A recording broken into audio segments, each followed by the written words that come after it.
Now, Pallavi, can you explain a bit about? So, Lalita did briefly mention brain death. So, could you elaborate?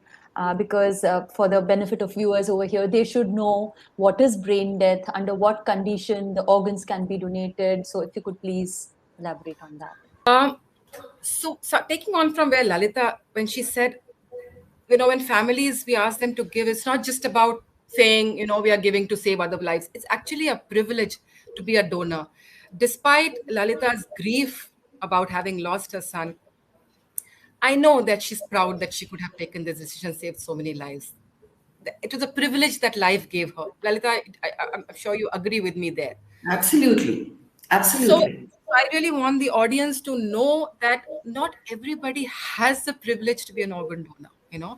So if you look at death, how do we understand death? Your heart stops beating and you die. That's the most common explanation of death. So if I'm talking to you right now, I have a cardiac arrest and I die. I cannot be an organ donor. I can be what you call a tissue donor. So eyes, corneas, skin, bone, heart walls. These are tissues, and in natural death, you can only be a tissue donor.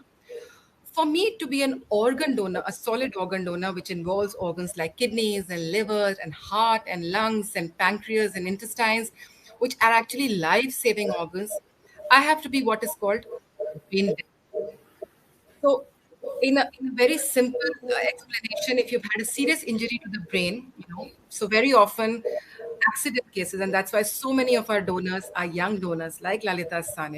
Unfortunately, a lot of head injuries happen in accidents, and which eventually lead to brain death, or stroke, or anything that causes swelling and bleeding inside the brain could eventually lead to brain death. If an injury happens, you're rushed to the hospital. Because your breathing is compromised, you're put on a ventilator.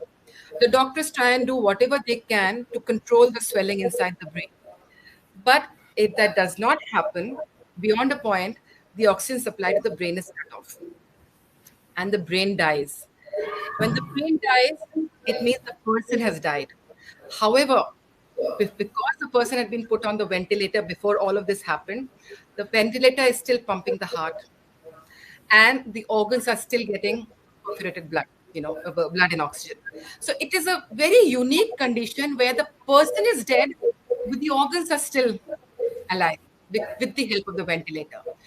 Not to be confused with coma, because coma, a person is still alive, may not be responding, maybe in a deep state of unconsciousness, but the person is alive. We will not be asking for organs in case of coma where the person is alive.